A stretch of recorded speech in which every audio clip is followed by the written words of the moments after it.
네, 안녕하세요. 여러분들의 구독과 좋아요로 이 채널이 유지되고 있습니다. 네, 영상 속도는 1.5배를 추천드리는 바이고요.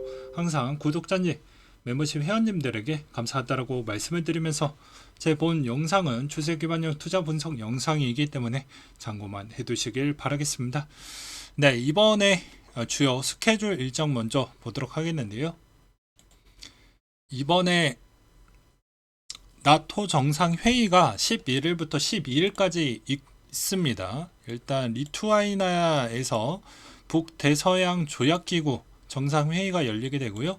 여기서 우크라이나 실질적 지원 확대와 스웨덴 나토 가입 등의 논의할 계획을 갖고 있다라고 되어져 있어서 이게 얼마나 영향을 미칠지 우리가 좀 봐야 될 것 같고요. 그 다음으로 이제 미국의 CPI, BOC 통화정책회의가 있다라고 합니다. 아무래도 이제 이번에 CPI 위치에 따라서 또 비트코인 영향성이 워낙 컸기 때문에 이번에도 마찬가지로 조금은 봐야 되지 않겠냐. 물론 이제 과거 때보다는 조금 덜할 것 같긴 하지만 그래도 좀 영향은 줄 것이다. 왜냐? 그동안 유동성이 더 많이 줄었기 때문에 아무래도 이 방향성도 좀 우리는 보고 가자 라고 말씀을 드리고 싶고요. 그 다음에 한국의 금통위와 옵션 만기일이 같이 있기 때문에 이제 또 보시길 바라겠습니다. 그 다음에 아세안 안보 포럼이 있고요. 또 이번에 또 보게 되면 7월 중순에 오펙 월간 원유 시장 보고서가 나온다라고 합니다. 네. 그 다음으로 요즘 비트코인 잠깐 횡보를 보여주고 있는 실정에서 요즘 도미넌스 추이는 51%를 보여주고 있고요. 아무래도 청산에 있는 위치도 약간 좀 애매한 형태를 보여주고 있고 계좌잔고 추이는 거의 변동성이 없이 그냥 그대로 유지를 해주고 있는 모습을 볼 수가 있습니다. 여기서도 이제 별다른 포지션은 좀 뭐 나타나는 건 없고요. 통상 지금에 있는 위치도 뭐 그렇게 큰 차이는 나지 않고 있는 실정입니다. 그 다음으로 이제 코인 스케줄 표를 본다라고 하면요. 아무래도 이번에 폴리곤 하드포크 예정이 11일 정도 있고 그 다음에 업비트 서버 점검이 12일, 카바 14 출시가 12일, SEC 코인베이스 첫 변론일이 13일, 그리고 어거 서비스 종료 일정이 13일, 가상자산 천문회가 20일날 있다라고 합니다. 그리고 라이트코인 반감기도 8월 3일날 있으니 이 점 잘 참고하시기 바라겠고요. 8월달에는 묵직한 ETF 마감일 일정이 수두룩하게 잡혀져 있고 아무래도 이게 연기가 될 확률이 저는 매우 높다라고 보는 실정인데 여러분들의 생각에 따라 또 긍정적으로 될지도 좀 봐야 될 것 같습니다. 근데 최근에 이제 JP모건이 이런 이야기를 또 꺼내기도 했었는데요. 미국의 SEC 비트코인 현물 ETF 승인 가능성이 높다라고 이야기가 나와주고 있는데 현물 비트코인 ETF를 신청한 대형 자산 운용사들이 이번에 서류를 제출을 다시 함으로써 이제 가능성이 높아진 건 사실인데 현물 ETF가 출시됐던 캐나다, 유럽 등의 상품이 투자자의 큰 관심을 끌지 못했기 때문에 아무래도 이게 그렇게 크게 영향을 주지는 못할 것 같다. 승인은 되지만 그렇게 시장에 큰 영향을 주지는 못하지 않겠냐? 라고 이야기를 하고는 있는 실정입니다. 근데 누구 말이 맞을지는 좀 더 지켜봐야 될 것 같은데요. 과거에 이런 이야기를 또 하기도 했었죠. 기존에 있었던 아무래도 블랙록은 이 부분에 대해서 다시 한번 진실된 부분을 확인을 했기 때문에 아마도 어떻게 해서든 이걸 수단과 방법을 가리지 않고 통과를 시킬 것으로 보여집니다. 이때까지 실적을 보았을 때 실패율이 단 한 건밖에 안 된다라는 보는 점과 그 다음에 전문 ETF 운용사에 따른 또 짬을 갖고 있기 때문에 이걸 통과가 안 된다라고 보기에는 진짜 어떻게 보면은 ETF 운용사한테는 어마무지한 스크래치가 남는다라고 볼 수도 있겠죠. 물론 단방에 통과가 될 거라고 저는 보진 않지만 그래도 한 번 정도는 좀 그렇게 되고 되지 않을까 라고는 보고 있지만, 만약에 되면 또 이게 분위기가 어떻게 흘러갈지 좀 봐야 될 것 같고요. 그 다음으로 이제 리플 레저의 2분기 트랜잭션 분기가 11% 정도 좀 줄어들었다라는 이야기가 나와주고 있는 실정입니다. 워낙 이제 시장이 안 좋으니까 뭐 저는 그렇게 좀 생각이 들고요.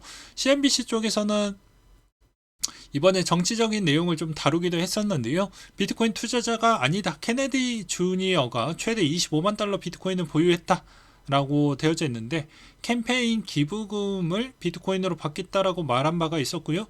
이번에 6월 30일 날 기준점으로 재무보고서를 인용을 해서 주니어가 자신이 비트코인을 투자했다라는 사실을 대중에게 말하지 않은 채 선거 유세를 통해 비트코인을 마케팅했다라는 점을 또 꼬집기도 했다고 합니다.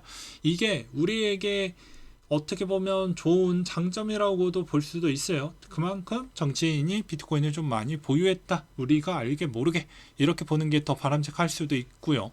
그래서 뭐가 됐든 간에 우리에게는 뭐 어찌 보면 좋은 부분이다 라고 생각이 듭니다. 그 다음으로 특정 거래 거래소에서 1840만 달러 상당의 이더를 매입 후 스테이킹을 좀 했다라는 점이 또 눈에 들어왔습니다. 여기서도 코인베이스에서 매입한 뒤 라이도 파이낸스를 통해서 물량 전액을 스테이킹을 좀 했다라는 내용이 좀 있기도 했었고요. 그 다음에 글로벌 시장 유동성에 지난 2월부터 감소 중이었다 라고 나와주고 있는데요. 그러니까 다 지갑으로 이탈돼서 어느 정도 유동성이 좀 감소를 했는데, 이 감소에 있는 이 메시지가 긍정이냐 부정이냐를 논하기가 좀 애매한 포지션으로 가버렸습니다. 왜냐하면 어느 정도 유동화된 거래소에 좀 머무는 자금이 일정 이상은 있어야 되는데 그게 계속 빠져나갔기 때문에 이 거래량으로 이제 이게 악재이다 아니다 이거 판단하기가 좀 어려워지기도 했습니다. 오히려 이제 덱스 시장이 조금 더 활발해져서 덱스 시장에 있는 분위기를 좀 보면서 대충 좀 지금의 시장 흐름의 판도를 좀 읽어야 되지 않을까라는 생각도 들기도 하고요. 또한 이번에 또 바이낸스의 또 다른 또 이슈가 나와주고 있는데요. 흔들리는 바이낸스 임원 줄줄이 퇴사 중이다 라는 이야기가 나와주고 있는 실정입니다. 아무래도 이제 구조조정도 진행을 하고 있고 매번 시끄럽고요. 그리고 이번에 현재 미국과 범죄 인도 조약을 체결하지 못한 두바이에서 이제 빡빡이 형이 머물고 있는데, 이때까지 이슈를 깔끔하게 지금 정리를 못하다 보니까 아무래도 이제 그만두는 임원들도 많이 나와주고 있는 실정입니다. 아마 바이낸스의 지금 최대 고비이지 않을까 싶습니다. 지금 동향과 여러 가지 내용을 종합적으로 본다면 말이죠. 그리고 비트코인 2월 16일부터 5월 8일까지 활발히 매수가 진행이 됐지만 이제는 매도가 조금씩은 더 나와주고 있는 것 같다라는 이야기가 지금 흘러나오고 있는 실정입니다. 그래서 현재로서는 7월달까지는 분위기가 나쁘지는 않을 것 같은데, 통상 분기에 따른 수익률 지표를 보게 되면 2분기 상당히 좋은 퍼포먼스를 냈죠. 근데 아무래도 요 2분기 시점이 딱 지나가는, 이제 끝났고 3분기 7, 8, 9 요 시점으로 이제 넘어가는 형태이기 때문에 과연 좋을 것이냐. 근데 이 3분기 안에서도 요 7월 달에는 그래도 좀 선방했습니다. 근데 8, 9월 달에 완전 잼맹이를 깠죠. 그렇기 때문에 아마도 약간은 소소하게 봐야 되지 않을까 라고 저는 그렇게 보고 있는 실정입니다. 그래서 여전히 7월 달 약간의 도미넌스 위치가 높을수록 우리에게는 역발성으로 기회도 줄 수는 있겠지만 아직은 아니다. 나중에 요거 가지고 한번 영상을 좀 길게 좀 세부적으로 설명을 드리려고 해요.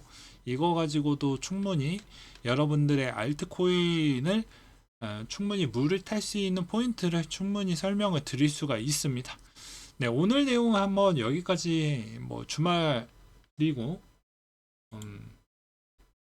그렇기 때문에 이 정도 선에서 좀 마무리를 지으려고 하고요. 그 다음으로 또 좋은 소식 있으면 또 준비를 해서 가져가려고 합니다. 또한 이제 제가 이 목에 약간 혹 같은 게 있어서 검사를 좀 해보려고 하는데요. 만약에 추가적인 수술이 필요하다고 하면 아마 한동안 영상을 못 찍을 수도 있습니다. 물론 검사 이후에 또 결과도 알려드리도록 하겠습니다. 요즘 그래서 목이 빨리 더 쉬는 것 같다라는 생각도 들기도 하고 그런 것 같습니다. 네, 이상으로 마치도록 할게요.